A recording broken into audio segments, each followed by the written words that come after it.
नमस्कार मित्रांनो, आमच्या चॅनलवर नवीन असाल तर चॅनलला नक्की सबस्क्राईब करा, म्हणजे तुम्हाला मालिकेचे नवनवीन एपिसोड सर्वात अगोदर पाहायला मिळतील. तर तुला जपणार आहे या मालिकेमध्ये काय घडलं ते आपण बघणार आहोत. मीरा किचनमध्ये आलेली असते. तिथे माया आणि नर्मदा आणि मंजिरी असते आणि तिथे मंजिरी तिला बोलते, तू इथं किचनमध्ये का आली आहेस?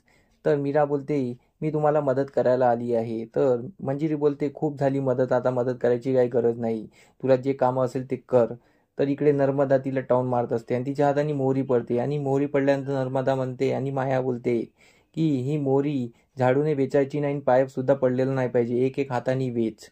कारण की जर मोहरीवर पाय पडला तर अपशगुन होतो आमच्या घरात असं वाटते. तर मीराला ते टोमणे मारत बोलत असतात आणि मीराला एक एक मोहरी उचलायला लावतात आणि तिथून निघून जातात. ते ब्रेकफास्ट करत असतात. इकडे अंबिका मीराला बोलते, तू त्यांचं काय ऐकत आहे? तर मीरा बोलते, मी माझी लढाई आहे, मी लढणार.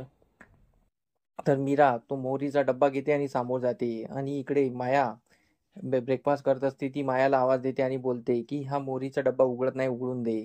तर माया रागाने उठते आणि मोहरीचा डब्बा उघडायला जाते तर तिच्या हाताने मोहरी खाली पडते. तर मीरा बोलते की ही मोहरी आता खाली पडलेली आहे आणि ही झाडूने वेचायची नाही आणि हा पाय सुद्धा पडला नाही पाहिजे, हो ना नर्मदा आत्या, अशी ती बोलत असते. कारण की नर्मदा आत्याने सांगितलं की मी मोहरीवर पाय पडला तर अपशगुन होतो. तरी ही एक एक हाताने बोटाने उचलायची. तर मंजिरी रागाने बघते आणि बोलते की हो माया, ही एक एक वेचून एकही दाना शिल्लक असायला नको. तर मीराचा डाव चांगला उलटला असतो आणि मीराने पुन्हा मायावर आणलेला असतो.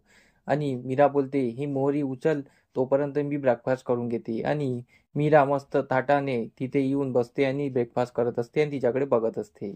तर अंबिका तिची तारीफ करत असते. मंजिरीला राग आलेला असतो. मायाच्या जळफळाट झालेला असतो. आणि त्यानंतर सर्व आपापल्या कामी निघून जातात.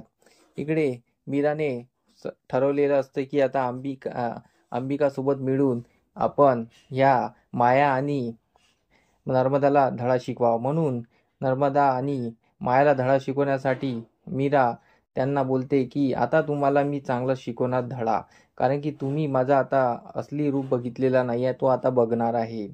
तर इकडे मीरा न मायाला खूप काही बोलत असते आणि मायाला इकडे अंबिकाने तिच्या हाताला जे जळफळा दिलेला असतो, म्हणजे एक आगीचे चटके दिलेले असते, ती हात हलवत बसलेली असते. आणि इकडे नर्मदाला सुद्धा असा एक झटका आलेला असतो आणि ती खाली बसलेली असते.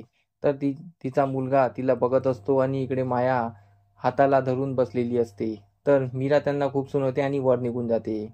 मायाला खूप राग येतो. मग माया आपल्या रूममध्ये येते. मीरा तिला येऊन बोलते की तू अंबिका ताईला मारलंस, पण आता तू माझा इंगा बघ, मी आता तुला दाखवणार की मीरा काय चीज आहे. ही माया खूप घाबरलेली असते आणि मीराचा असा रूप बघून तिकडे सर्व घाबरलेले असतात. नर्मदा पण घाबरलेली असते की आता मीरा काय करणार. तर इकडे मीराने अथर्वला समजवलेलं असते की आपण लवकरात लवकर मी वेदाला तुमच्याशी बोलायला लावणार आणि वेदाच्या मनातलं जे काही तुमच्याबद्दलचं गैरसमज आहे ते दूर करणार.